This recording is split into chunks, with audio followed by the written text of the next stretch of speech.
Bismillahirrahmanirrahim. Assalamualaikum warahmatullahi wabarakatuh.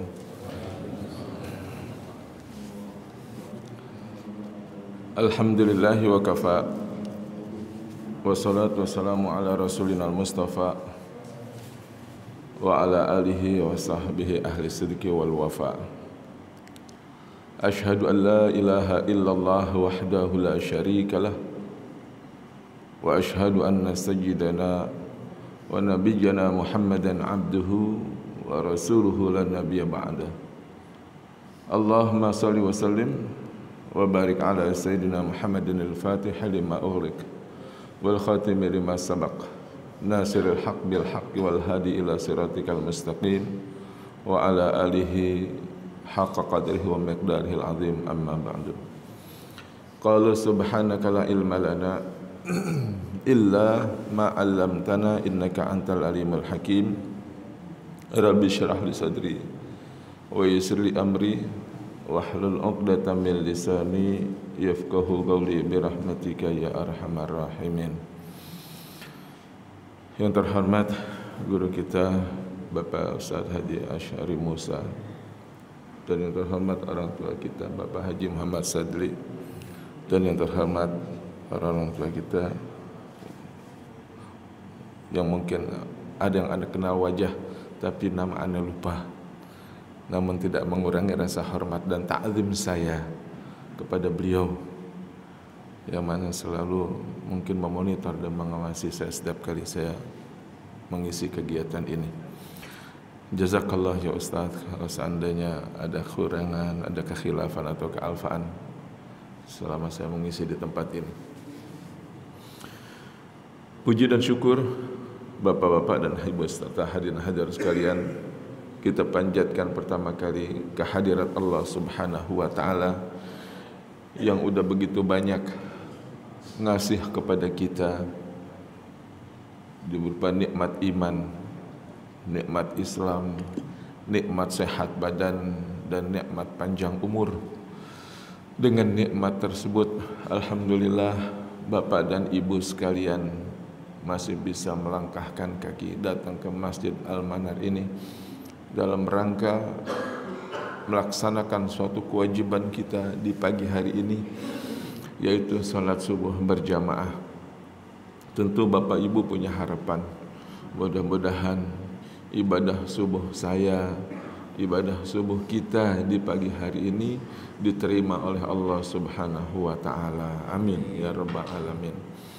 Salawat dan salam enggak lupa juga kita haturkan kepada junjungan Nabi besar kita Muhammad sallallahu alaihi wasallam beserta keluarganya, sahabatnya, pengikutnya, termasuk kita sekalian yang hadir di pagi hari ini. Insyaallah kelak kita akan mendapatkan syafaat daripada beliau. Amin ya rabbal alamin.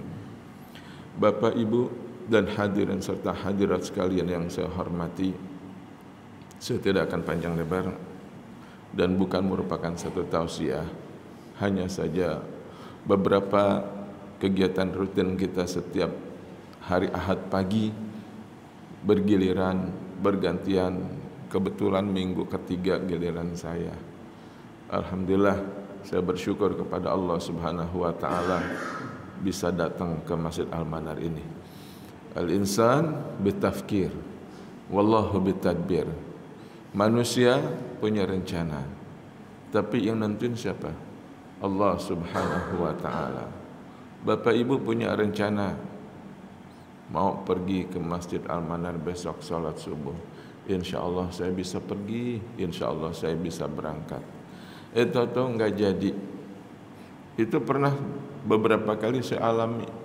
Udah dikasih tahu sama pengurus, "Man, besok giliran ente nih subuh." Iya, insyaallah ana datang.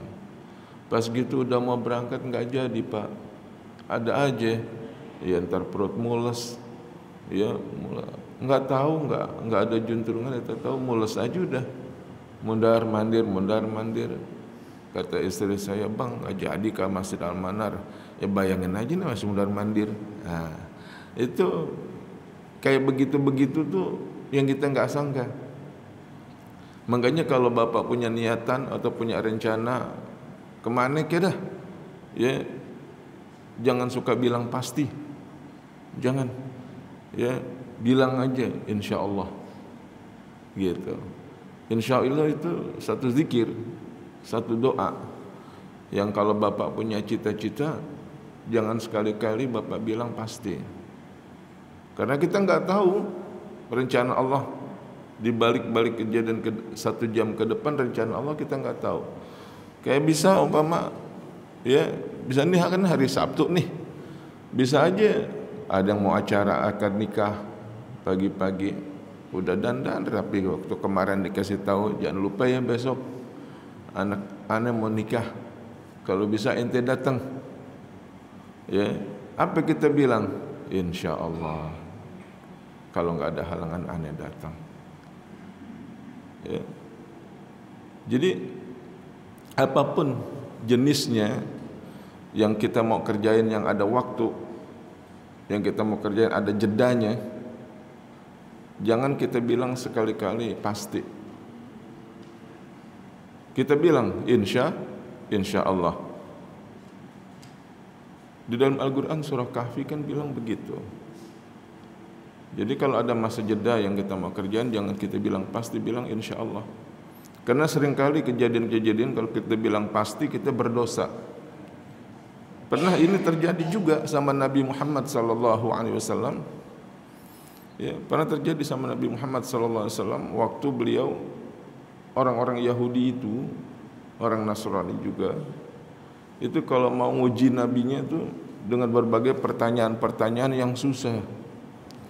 Dengan pertanyaan-pertanyaan yang susah, pertanyaan-pertanyaan yang bikin susah dah pokoknya. Kata orang Yahudi bilang, kata orang Nasrani, kalau ente mau nguji Nabi Muhammad besok, tanya, bikin 3 pertanyaan. Yang pertanyaan, ya, bikin pertanyaan yang pertama, tanya tentang ruh, mahwar ruh. Yang kedua, tanya tentang Raja Zulkarnain. Yang ketiga, suruh ceritain tentang Ashabul Kahfi. Apa itu Ashabul Kahfi? Oh, baik-baik. Rupanya datang nih kelompok orang-orang yang ingin menjatuhkan Rasulullah SAW. Yang pertama ditanya tentang ruh. Ya Rasulullah, apa itu ruh? Yang kedua, ya Rasulullah, ceritakan kepada saya tentang Ashabul Kahfi. Yang ketiga, ceritakan kepada saya tentang Raja Zulkarnain. Nabi bilang, oh, ya, kata Nabi bilang, besok pasti saya akan ceritain. Ya, besok pasti saya akan ceritain. Rasulullah nggak bilang insya Allah, nggak bilang. Rasul bilang udah besok pasti saya ceritain. Rasulullah kan begitu Pak. Kalau dia ada yang nanya sesuatu, Rasulullah nggak pernah jawab langsung. Nunggu wahyu. Rasulullah nunggu wahyu dia. 1 hari, 2 hari, 3 hari, 4 hari, sampai 15 hari wahyu kagak turun. Rasulullah galau Pak. Ada apa nih kira-kira? Ditunggu. Dia baru ingat, oh, kalau gitu Allah marah sama saya. Kata Rasulullah, berarti ini kemarin waktu itu saya enggak bilang insya Allah, saya bilang pasti. Jadi apa yang mau dikerjain baru teringat Allah Rasulullah, berarti insya Allah harus diucapin, enggak boleh bilang pasti. Kemudian apa lagi? Di samping Rasulullah SAW banyak. Kayak umpama bapak nih pagi mau kemana? Mau ke Bogor. Pak, besok ke Bogor ya, insya Allah. Bapak besok ke Bogor? Oh pasti saya ke Bogor. Jangan bilang pasti, bilang insya Allah. Bilang insya Allah. Kenapa? Itu doa. Ada di surah Kahfi ayat 11. Bapak pasti hafal. Ya. Jadi ini makanya kalau kita mau pergi ke suatu tempat yang ada masa jadanya, kita mau ngerjain apa dah yang ada masa jadanya, jangan kita bilang pasti, bilang insya Allah. Itu doa buat kita. Sama kayak mau sholat, mau taklim subuh di Masjid Al-Manar, besok pagi insya Allah kita taklim subuh. Jangan bapak bilang pasti, Allah marah. Ya, bilang kata insya Allah. Atau kalau ada orang bilang, ya umpama bapak dibilang, Pak besok jangan lupa ya pagi. Bapak bilang, insya Allah ya kalau nggak ada halangan. Dia bilang, saya nggak mau ya pakai insya Allah. Tuh kadang-kadang jadi, kadang-kadang kagak. Itu orang kagak ngaji. Itu orang kagak ngaji. Ya. Jadi kalau orang bilang insya Allah dia marah, dia murka, itu orang salah. Jadi kalau bapak bilang insya Allah, begini, mantap. Kenapa? Semuanya diserahkan kepada Allah Subhanahu Wa Taala. Bapak udah ikhtiar, bapak udah usaha, sandarkan semuanya kepada Allah Subhanahu Wa Taala. Insya Allah nggak bakal nyesal. Karena semuanya kehendak daripada Allah Subhanahu Wa Taala. Sama di pagi hari ini, kita nggak banyak-banyak, nggak panjang lebar, hanya sedikit saja mengenai, ya, mungkin pernah disampaikan mengenai sedekah sunnah. Ya, apa sih sedekah itu, buat apa kegunaannya? Ini kalau kita banyak, saudara-saudara kita sekarang, kejadian Cianjur belum selesai nih Pak, masih terus. Saya punya teman masih mundar-mandir bolak-balik, bahkan sampai ada yang belum pulang sampai sekarang. Saya punya teman dari semenjak kejadian di Cianjur, paling pulang sekali, masih terus Pak, butuh bantuan, butuh uluran tangan dari saudara-saudaranya yang ada di Jakarta. Apa yang mereka butuhkan saat ini? Umumnya MCK. Kalau buat pakaian-pakaian, enggak sih, enggak begitu. Ya, banyak yang terbuang Pak. Setelah banyak dikirimin pakaian-pakaian bekas, baju-baju yang bekas, itu banyak terbuang. Ada yang nyangkut di pohon teh, ada yang nyangkut di selokan, di got, enggak nyampe, bukan enggak nyampe apa, enggak dibutuhin. Udah banyak mereka di sana. Jadi yang mereka butuhkan itu kalau perlu makanan atau dibangunkan fasilitas MCK, tempat mandi, cuci, kamar kecil. Sampai sekarang. Karena kalau mereka mandi, mereka MCK tempat untuk buang hajat masing-masing nongkrong di kebun, Pak. Itu kisah kesian kepada saudara-saudara kita di sana.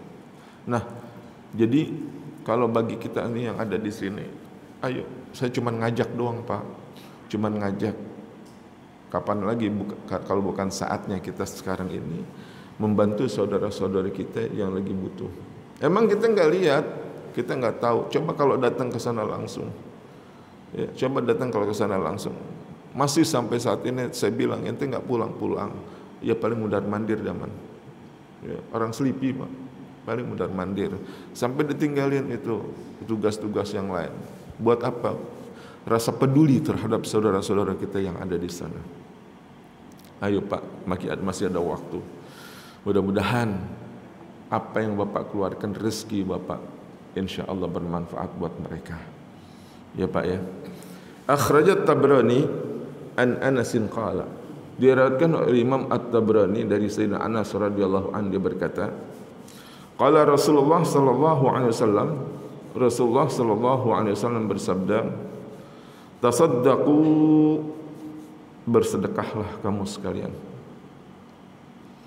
Kenapa harus bersedekah?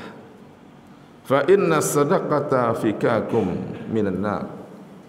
Karena kalau orang yang bersedekah, dia akan terbebas daripada siksa api neraka. Itu baru hadis kecil, hadis yang pendek yang kalau kita baca, tapi pengertiannya luas Pak. Ya, emang kalau mau bersedekah berat sekali. Kalau kita ingin bersedekah berat sekali. Kalau kita lihat manfaatnya, fadilahnya, nanti ada kisahnya.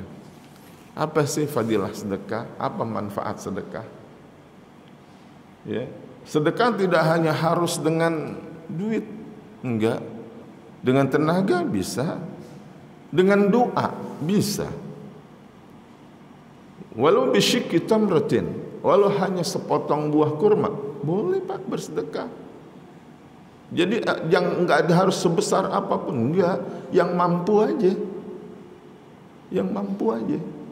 Kita punya 1.000 2.000 yang penting masuk. Khairul umuri adwamuha wa in qalla. Sebaik-baik amal perbuatan sedikit tapi terus menerus. Enggak banyak tapi sekali doang. Sedikit tapi terus menerus. Ini sampai sekarang bukan berhenti, masih terus orang di masjid-masjid mengutin, disisihin, ini buat kirim ke mana? Ini buat ke Cianjur. Bahkan kalau kita mau lebih luas lagi, enggak di Cianjur doang Pak sebenarnya. Ada buat kegiatan-kegiatan MCK itu di satu daerah, di daerah Banten Selatan. Di Banten Selatan itu daerah Baduy, teman saya sampai sekarang ini dia bangun, dikumpulin orang-orang minal aghnia, orang-orang kaya yang punya kelebihan rezekinya, dia kumpulin. Buat apa? Bukan hanya MCK, bangun masjid Pak. Bangun masjid dia di daerah Baduy, Banten Selatan. Mereka senang dibangunkan masjid. Mereka senang dibangunkan fasilitas seperti itu. Mereka butuh. Karena nggak ada siapa mau bangunin masjid kayak sekarang dananya.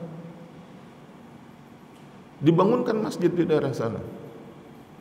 Nah kalau sekarang lagi fokus ke daerah Cianjur. Sebenarnya masih banyak tempat-tempat fasilitas saudara-saudara kita. Sementara di tempat lain saudara-saudara kita pindah memperbesar masjid, tapi di daerah tempat tertentu masih banyak yang terpencil. Bahkan saya pernah di Jakarta sendiri Pak. Di Jakarta sendiri ada satu musola, alhamdulillah sekarang udah dibangun bagus. Itu tahun 80 sampai tahun 90. Tahun 90 musola, itu musola masih panggung. Jakarta Pak, musola masih panggung. Dari bambu, dari kayu. Saya bilang, guru, ini gak ada yang mau bangunin, biar aja dah seadanya man. Padahal di lingkungannya orang-orang kaya Pak. Perumahan Kencana tuh lingkungan dia, tapi ada satu musola, alhamdulillah sekarang udah dibangun. Sampai beliau wafat, itu musola muatnya cuman ada 10 orang. Siapa yang mau bertanggung jawab, yang mau peduli adanya kegiatan ini? Ya, kalau bukan kita. Ini sekarang masih butuh saudara-saudara kita di Cianjur sana. Jadi dengan bersedekah itu bisa membebaskan diri kita daripada siksa api neraka. Itu satu hadis Nabi yang diriwayatkan oleh Imam At-Tabrani. Ini ada dalam kitab Al-Mu'jamul Awsat hadisnya. Hadis yang ke-8056 kalau mau cari hadisnya silakan. Yang kedua, rawahu Syaikhan, dia diriwayatkan oleh Imam Asy-Syaikhan an Adi bin Hatim, ittaqun nara walau bisyikki tamratin. Bertakwalah kepada Allah Subhanahu wa taala, bersedekahlah kepada Allah Subhanahu wa taala walau bisyikki tamratin, walau hanya sepotong kurma. Fa illam tajidu, enggak punya. Kurma enggak punya, apa enggak punya, harta enggak punya. Apa kata Nabi? Fa bi kalimatin thayyibah. Cukup dengan perkataan yang baik. Ucapan lemah lembut. Itu bisa sedekah tuh. Bapak ngomong sama teman yang baik aja juga bisa sedekah. Udah nyumbang kagak, apa kagak, ngomongnya nyela-nyela lagi. Ada nggak yang begitu? Ada. Ya. Kita nggak bisa nyedekah, nggak bisa bantu saudara kita. Apa kata Nabi? Fabi kalimatin thayyibah. Berkatalah yang baik, berkata yang santun. Ini jarang sudah ditemuin Pak. Ya, orang ingin bersedekah dengan ucapan-ucapan yang baik. Kayak sekarang kita bersedekah, nggak punya apa-apa, ngomong aja yang baik, yang enak. Jangan sampai nyinggung perasaan orang. Karena apa? Pernah terjadi di zaman Rasulullah. Saya pernah sampaikan mungkin. Pernah di zaman Rasulullah, waktu suatu majelis, apa kata Rasulullah? Wahai sahabatku, sebentar lagi calon penghuni surga masuk. Kata sahabat, yang mana ya Rasulullah? Tungguin aja, sebentar juga nyampe. Ditunggu, ada seorang lelaki masuk. Sahabat Nabi senggol Nabi, ya Rasul, ini orangnya. Iya, betul ini orangnya. Wah, sahabat nanti yang lain pada ngelihat, ini calon penghuni surga. Nabi yang bilang Pak. Kalau Nabi yang bilang nggak mungkin dusta. Mustahil Nabi berdusta. Jadi kalau apa yang dibilang sama Nabi itu sudah pasti. Ini calon penghuni surga. Oh pasti calon penghuni surga. Sahabat penasaran. Ya Rasul, boleh nggak kira-kira pulang habis dari sini saya mau mampir ke rumah dia. Kata Rasulullah, oh, silakan aja ikutin ke rumahnya. Dia pengen tahu nih sahabat Nabi amalan apa sih. Kita juga pasti begitu Pak. Kita juga pasti begitu. Kalau ada orang atau ada guru kita bilang, yang kita yakinin, yang kita percaya, guru kita bilang, nih sebentar lagi calon penghuni surga, atau ditunjuk si fulan calon penghuni surga, pasti Bapak penasaran, pengen tahu amalan apa yang dikerjain sehingga dia disebut calon penghuni surga. Singkat cerita, pulang selesai pengajian dari Rasulullah SAW. Pas pulang lagi jalan diikutin, pas diikutin ketahuan sama ini yang diikutin. Ente dari keluar masjid Rasulullah tadi ente ikutin aneh. Ente ada apa? Enggak, boleh enggak anda mampir wahai sahabatku? Oh silahkan, ayo kita mampir ke rumah. Singkat cerita dia mampir di rumah itu orang sampai malam Pak. Pas gitu sampai malam tuh kata orang itu, ini udah malam saudaraku, ente mau nginep apa mau pulang? Sahabat Nabi bilang, aneh mau nginep boleh enggak? Silahkan. Kalau ente mau nginep, tapi aneh nggak ada tempat yang mewah, ente tidur di sini di tikar. Oh nggak apa-apa. Yang penting dalam hati sahabat Nabi ini gue bisa tahu nih amalan apa yang dikerjain sampai dia dikatakan calon penghuni surga. Dari mulai rebahin badan, itu tuan rumahnya masuk ke ruangan. Ini sahabat Nabi, si pengindik atau pengamat atau yang kepo disebut sama kita sekarang, pengen tahu nih, ditungguin nih orang kira-kira ngapain nih malam. Pas dilihat nih orang malam dia sholat kayak biasa sama kita kerjain, dilihat lagi nggak ada yang aneh. Sampai pagi ditungguin dia kagak tidur. Pas sampai pagi nih sahabat Nabi pamit pulang, tapi nggak langsung dia pulang ke rumah, dia langsung ketemu sama Nabi. Kata sahabat Nabi bilang, ya Rasulullah, ane udah nginep tadi di rumah si fulan.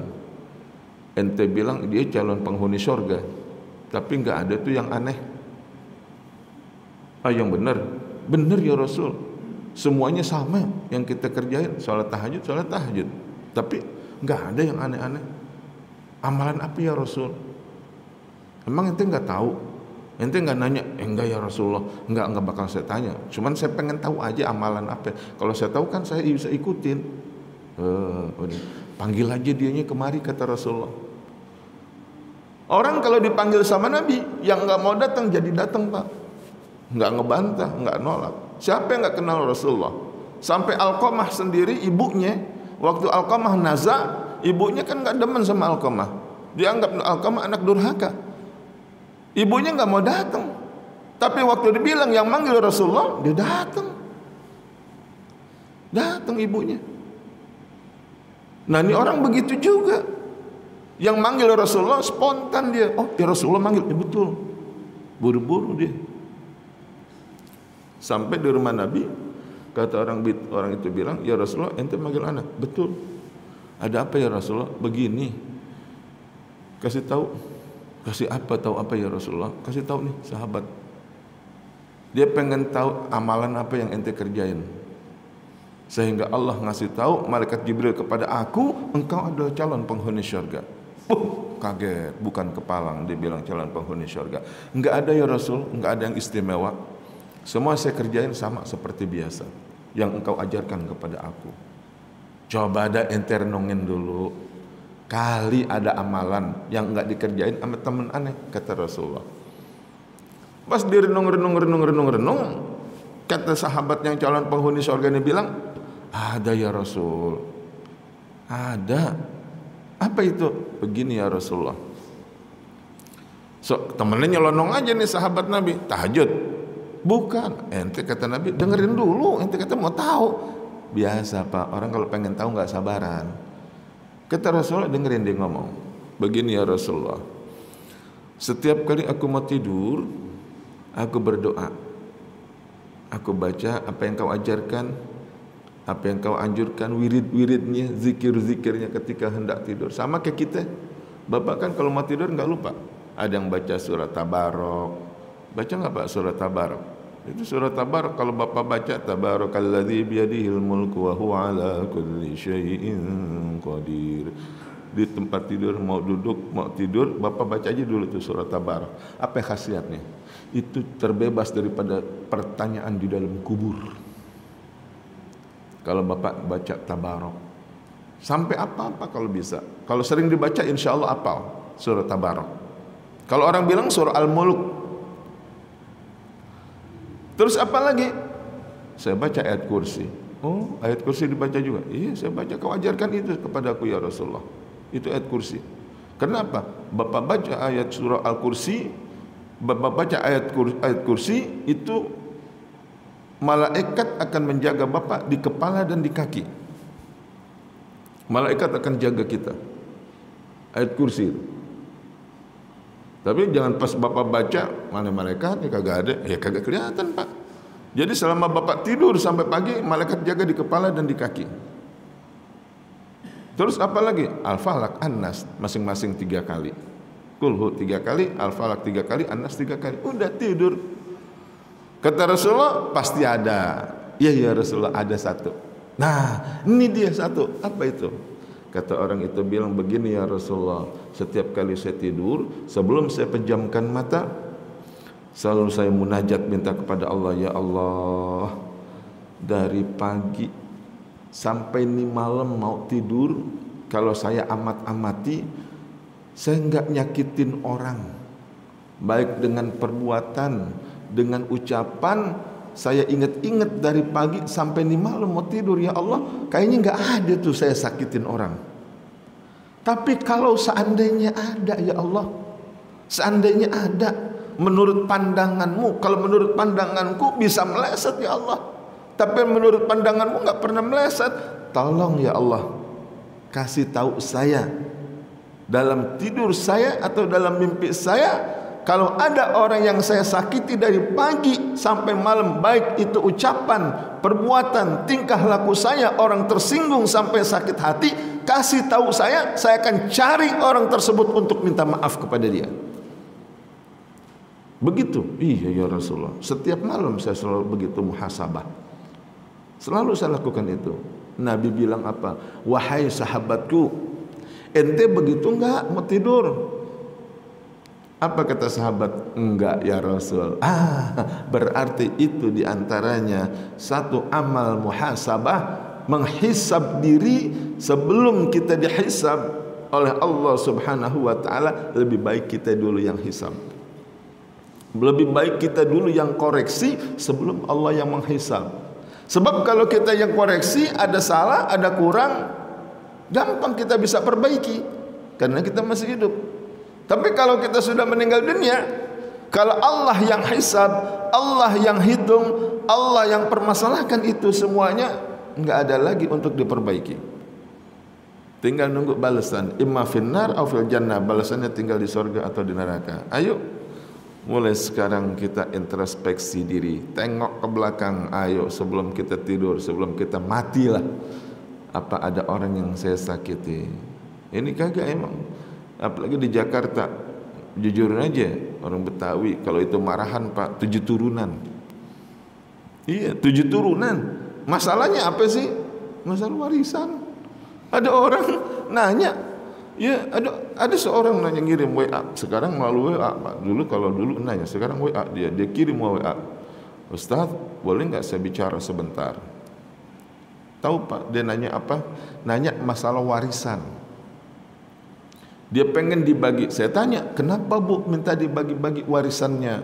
Memang harus ada aturannya. Saya bilang, begini Pak Ustaz, anak saya ini, saya punya 2 anak, tapi dia ribut kepada saya supaya dibagi dan diatur. Loh, emang ada apa masalahnya kok bisa ribut? Tapi saya enggak tanya kepada ibunya, saya tanya kepada orang lain, kepada tetangga karib terdekatnya. Kata orang lain bilang, dia udah deket lagi Ustaz sama laki-laki lain. Rupanya nih anak takut warisannya jatuh kepada suami yang baru, kepada bapak yang baru, minta dibagi, diaturin. Nih ibu nggak mau kalah set, nggak mau kebagian apa adanya. Karena apa? Di dalam ilmu mawaris, dalam ilmu warisan, kalau nih ibu istri suaminya meninggal dunia, kalau nggak punya anak dia dapat 1/4. Tapi kalau dia punya anak, dia dapat 1/8. Dia punya anak 2, berarti kecilan. Dia nggak mau kalah, dia harta suaminya banyak, dia bilang apa? Begini Ustaz, waktu suami saya sakit, saya udah hitung-hitung. Suaminya sakit dihitung-hitung. Waktu dirawat rumah sakit sekian-sekian. Bonnya ada nggak Bu? Ada yang kagak. Berapa banyak Bu setelah ibu hitung? Setelah saya hitung, saya total sekitar hampir 2 miliar. La haula wala quwata illa billah. Lakinya sakit bukan didoain, sampai saat ini dianggap ngutang dia sakit. Padahal harus dibebasin utang. Apalagi yang kita kenal, orang terdekat kita meninggal dunia masih dianggap punya utang. Azab buat dia. Belum dibebasin. Dianggap utang, dia berhak sakit. Selama dia berobat itu, selama dia mundar mandir ke rumah sakit, dia total hampir 2 miliar. Saya tanya konsultasi sama guru saya, boleh nggak nih Kiai diterusin? Ente tinggalin, jangan. Mendingan ente tinggalin urusan gitu, serahin aja tuh ke KUA. Di kantor urusan agama itu ada urusan pembagian masalah harta waris. Jangan ente urusin. Kenapa? Ente bisa jadi banyak musuh. Udah ente tinggalin aja. Bener aja Pak, saya tinggalin dah. Belum sampai saya bilang saya nggak mau lanjut, ternyata dia udah mutusin dulu, dia nggak mau ngurusin lagi. Dengar-dengar katanya dia udah mau nikah lagi. Ini yang dikhawatirkan sama anaknya. Karena pernah terjadi waktu ada satu proyek pembangunan rumahnya, itu 120 juta nggak kelihatan. Sirna kemana nggak tahu jalannya. Kita nggak ceritain itu semuanya. Kita muhasabah aja sama diri kita masing-masing. Yuk, apakah ada di antara kita saudara-saudara kita yang tersakiti? Ayo kita muhasabah. Supaya apa? Supaya kita masuk ke hadirat Allah Subhanahu wa taala nanti, jangan sampai ini terbawa ke alam akhirat kelak. Kalau kita dalam alam akhirat kelak, ini urusannya repot. Urusan orang udah masuk ke pintu surga, masuk rombongan jamaah al-manar, udah masuk ke dalam surga, lagi masuk di pintu kita cari temannya, si fulan mana? Belum ketemu. Kenapa? Dia lagi dipanggil sama Allah karena urusan di dunia belum selesai, utang piutang. Atau ucapan, perbuatan, tingkah laku belum saling memaafkan di antara dia. Berarti sampai ke akhirat ya. Betul, sampai ke akhirat Pak. Sama bini juga begitu. Bapak jangan sekali-kali bilang gua nggak redho dunia akhirat. Kebawa sampai akhirat. Cuman ucapan doang tuh. Apalagi kalau sampai segala sesuatunya yang tek-tek bengek, nggak ngeredho dunia akhirat, urusannya sampai ke akhirat. Ayo, sampai kapan lagi kalau bukan saatnya kita sekarang. Mari bersama-sama kita muhasabah, kita merenung. InsyaAllah apa yang kita lakukan selama hidup kita senantiasa mendapat ridha dari Allah Subhanahu wa taala. Jadi itu yang kedua, banyaklah bersedekah. Kemudian yang ketiga, apa kata Rasulullah sallallahu alaihi wasallam? Diriwayatkan oleh Imam At-Tirmidzi an Uqbah bin Amir, "Inna sadaqata la tudfi'u an ahliha harral kubur." Sesungguhnya orang yang bersedekah dikatakan la tudfi'u an ahliha harral kubur. Allah Subhanahu wa taala akan memadamkan panasnya kubur. Kubur itu panas nanti kalau satu saat bagi orang yang memasukinya tanpa membawa amal yang baik. Wabil khusus pahala sedekah. Ya. Wa inna ma yastadhillul mu'min yaumal qiyamati fi dhilli sadaqatihi. Kenapa? Karena nanti orang mukmin yang meninggal dunia, dia akan dinaungi oleh pahala sedekahnya, dan akan dipadamkan panasnya kubur dengan banyaknya bersedekah. Ingat, kita bersedekah tidak hanya memadamkan panasnya kubur. Perlu kita ketahui, dengan banyak bersedekah itu bisa manjangin umur. Kok bisa manjangin umur juga? Iya, ada kisahnya. Insya Allah dengan kisah ini jadi motivasi buat kita. Pernah terjadi di zaman Nabi Allah Ibrahim alaihissalam. Di zaman Nabi Allah Ibrahim alaihissalam, satu hari ada seorang pemuda datang kepada Nabi Ibrahim alaihissalam. Pas gitu nih anak muda datang kepada Nabi Ibrahim, rupanya malaikat Israel atau malakul maut itu udah ngintip-ngintip di rumah Nabi Ibrahim. Bapak tahu malaikat maut? Malaikat Israel lah kalau kita bilang.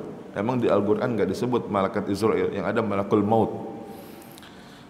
Malakul maut itu satu hari di dalam kitab Marokil Ubudiyah 70 kali ngawasin bapak dan ibu sekalian. Satu hari 70 kali ngawasin kita.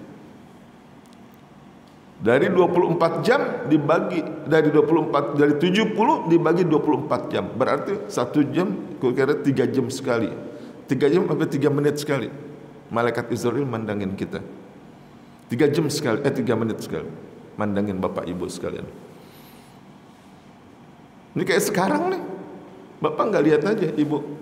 Malaikat Israel ada yang lagi duduk di sono, ada yang lagi di seberang sono, lagi liatin aja dari jauh. Si fulan, Masya Allah, lagi nunggu dia, nunggu perintah buat nyabut umur. Bagian malaikat Israel nggak sulit buat nyabur sekian banyak orang meninggal di beda tempat, apalagi satu tempat begini, beda tempat. Yang meninggal yang satu di sini, yang satu lagi di daerah Cianjur, yang satu lagi di daerah Sukabumi, yang satu lagi di daerah Merak, yang satu lagi di daerah Ambon, di setiap wilayah itu ada yang meninggal, ada yang sakit. Malaikat Israel nggak sulit. Pernah ditanya, ya Israel, ente sulit nggak kira-kira nyabut orang yang meninggal dunia begitu banyak? Nggak ada yang sulit. Jika Allah sudah perintah saya tinggal mohon kepada Allah Subhanahu Wa Taala untuk mencabut umurnya dengan mudah. Satu hari 70 kali malaikat Israel mandang kita. Rupanya nih malaikat Israel datang ke rumah Nabi Ibrahim alaihissalam. Dia lihat ada seorang pemuda. Selesai pemuda itu pulang, malaikat Israel masuk. Assalamualaikum. Waalaikumsalam. Oh, ente ya Israel? Betul. Ada apa? Kata Nabi Ibrahim alaihissalam, begini ya Ibrahim, tadi itu siapa? Oh, tadi itu murid ana. Murid ana besok pagi mau nikah. Mau nikah? Betul. Ente tahu enggak ya Ibrahim? Kenapa? Itu besok pagi umurnya ana mau cabut. Besok pagi mau meninggal dunia. Nabi Ibrahim bingung. Ya Allah, tadi barusan dia datang kemari mau ngundang nikah. Mau acara besok dia mau angkat nikah. Ente mau cabut umurnya. Aduh, mesti aneh kasih tahu nih. Setelah malaikat Israel pulang, Nabi Ibrahim galau. Kata Nabi Ibrahim alaihissalam, aneh kasih tahu apa kagak ya? Kesian dia, besok pagi mau nikah, umurnya dicabut. Kata Nabi Ibrahim, tidak, aneh nggak bakal kasih tahu umurnya besok mau dicabut. Kenapa? Kesian dia. Aneh nggak ingin mendahului Allah Subhanahu Wa Taala. Udah. Kata Nabi Ibrahim alaihissalam di dalam hatinya, lebih baik saya intipin aja dulu tiap hari.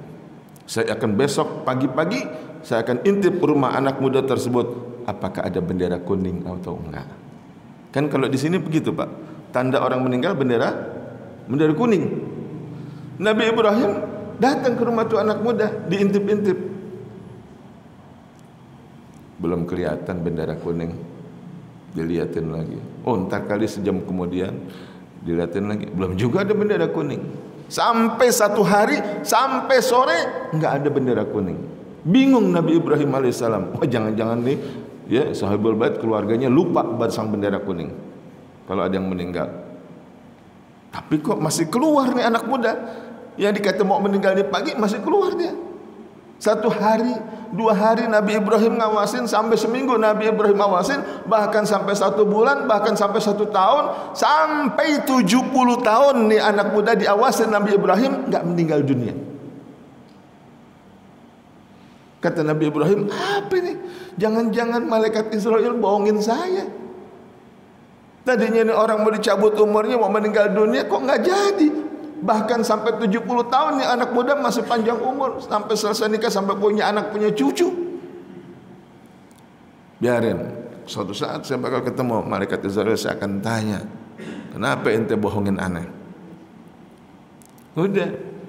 Berselang beberapa waktu kemudian, singkat cerita, datang malaikat Israel ke Nabi Ibrahim alaihissalam. Kata malaikat, kata Nabi Ibrahim, kebetulan banget ente datang ya Israel. Tapi ane tanya dulu nih, ente datang kemari mau nyabut umur ane apa mau nanamu doang? Bapak juga pasti nanya. Kalau yang datang malaikat Israel, Bapak tanya dulu kan? Tanya nggak Pak? Kalau Bapak tahu kalau untuk malaikat Israel datang ke rumah, Bapak tanya nggak kira-kira?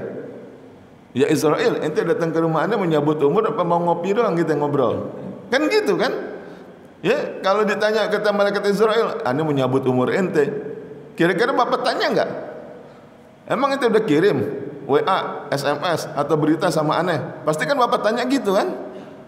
Rupanya Nabi Ibrahim bilang begitu. Kata malaikat Israel, ane datang kemari mau nenamu doang. Biasa Pak, malaikat Israel itu sering ngobrol sama Nabi Ibrahim alaihissalam. Kisah lainnya juga masalah umur nanti suatu saat saya akan sampaikan. Rupanya kata Nabi Ibrahim alaihissalam, ya Israel, ingat 70 tahun yang lalu. Oh iya, nggak ane lupa. Dulu pernah ente bilang, ane punya murid.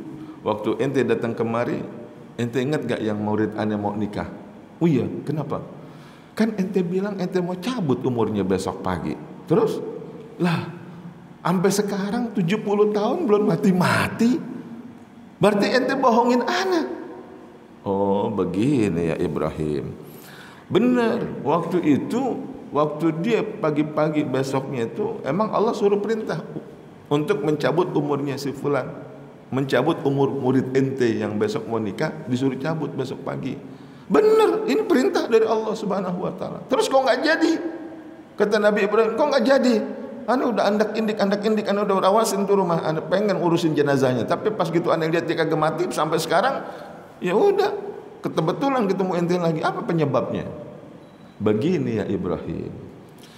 Waktu itu sepulang dari sini, besok pagi setelah ane pengen cabut umurnya itu dia, Allah pesan, ya Israel, stop, jangan ente cabut dulu umurnya si fulan. Kenapa ya Allah? Tunggu. Ada satu amalan yang bisa manjangin umurnya dia. Apa ya Allah? Lihat. Sebelum dia melangsungkan akad nikah pada pagi hari, tadi malam sepulang dari rumah Nabi Ibrahim alaihissalam, itu dia rajin bersedekah keliling kampung. Satu kali bersedekah, aku panjangkan umurnya selama 16 tahun. Satu kali. Berarti kalau 70 tahun berapa kali? Hitung aja. Kata Nabi Ibrahim, oh begitu ya Israel. Betul. Jadi Allah bilang, stop, jangan dicabut dulu umurnya. Karena dia malam itu, waktu dia mau akad nikah besok paginya, dia bersedekah. Memang semua Allah udah tentukan 40 hari semenjak kita dimasuk, dia mau diciptakan oleh, mau dia keluarkan oleh Allah Subhanahu Wa Taala dari kandungan kita, dari kandungan ibu kita, itu kan udah 40 hari udah dicatat. Umur, nasib, jodoh, rezeki, baik dan buruk itu Allah udah tentuin. Umur Allah udah tentuin umur sekian, tapi segala sesuatu itu bisa dirubah dengan doa, dengan amal soleh, dengan perbuatan baik, dengan sedekah, dengan infak. Rupanya dengan sedekah yang dia keluarin itu bisa panjang umur. Ayo Pak, Bapak pengen panjang umurnya enggak? Pengen panjang? Sekarang enggak repot kok, tinggal angkat nomor telepon aja Masjid Al-Manar. Betul. Ini tolong Pak, sedekah saya diterima. Enggak banyak kok, cuman 1 juta. Nah, insya Allah 1 juta, Bapak tinggal pilih mau 1 juta keluar apa 16 tahun umurnya dipanjangin. Tinggal pilih. Pasti kalau ada uang 1 juta umur dicabut, tinggal pilih, ini sedekah tapi umur dipanjangin, apa Bapak mau tahan 1 juta tapi umurnya dicabut? Kita rela berkorban kalau umur kita dicabut. Sok kita keluar berapa juga Bapak kasih kalau Bapak tahu. Cuman kita nggak ada yang tahu karena umur itu rahasia Allah Subhanahu Wa Taala. Tapi bisa dengan cara kita bersedekah itu bisa manjangin umur. Coba silakan. Ini sudah terbukti. Dan di zaman Nabi Ibrahim seperti itu. Bahkan di dalam hadis-hadis lain juga seperti itu. Jadi dengan banyak bersedekah itu bisa manjangin umur kita. Sedekah. banyak sedekah.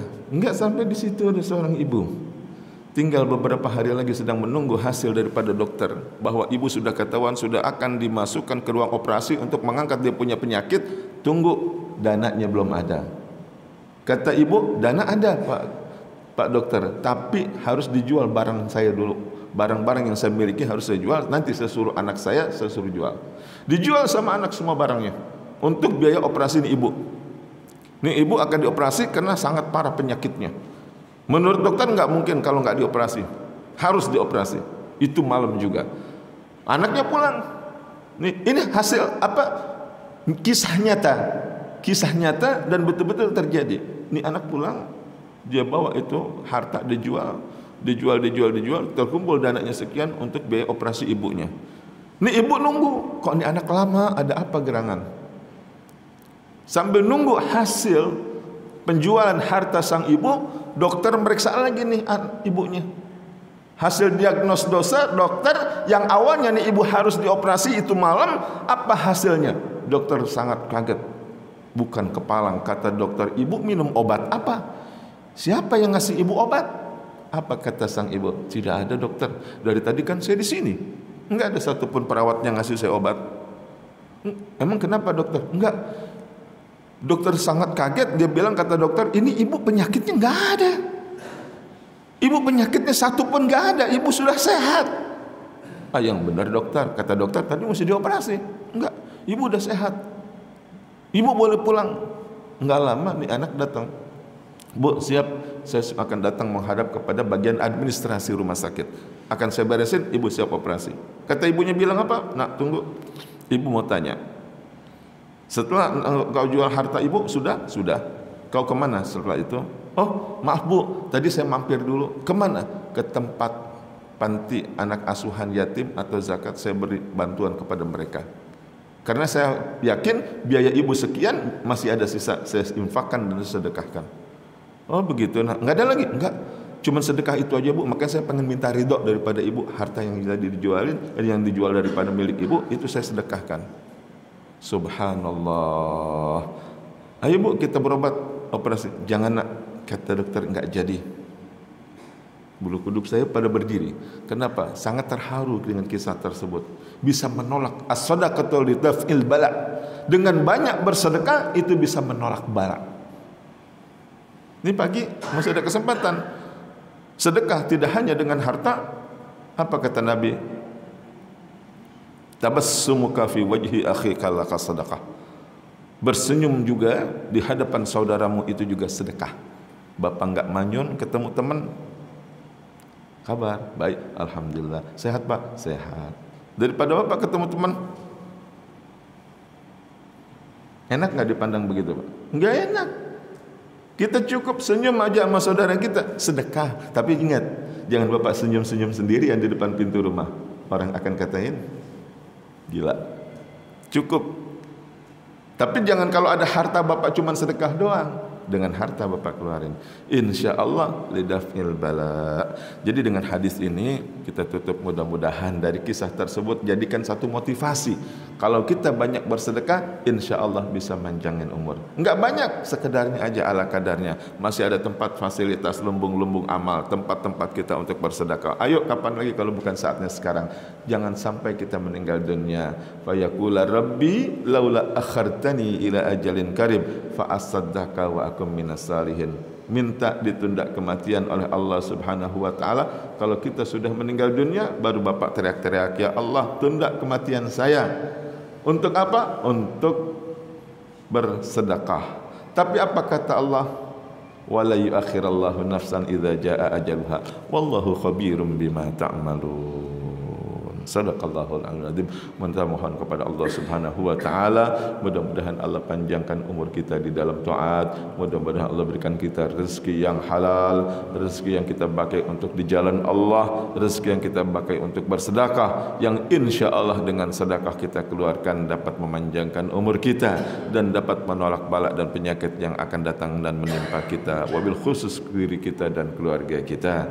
Dan kita mohon juga kepada Allah Subhanahu wa taala, mudah-mudahan mudah-mudahan Allah mencabut umur kita di saat kita sedang melakukan amal kebaikan, dan kita juga mohon kepada Allah Subhanahu wa taala mudah-mudahan kita mati dalam keadaan husnul khatimah. Amin ya rabbal alamin. Bapak dan Ibu serta hadirin-hadirin sekalian, itu yang dapat saya sampaikan pada pagi hari ini. Sekali lagi mohon maaf kalau seandainya sudah menyita waktu Bapak dan Ibu sekalian. Insyaallah saya akan ketemu lagi kalau ada umur, saya akan bercerita dengan kisah dan kejadian yang berbeda. Wallahul muwaffiq ila aqwamit thoriq. Wal afu minkum. Wassalamualaikum warahmatullahi wabarakatuh.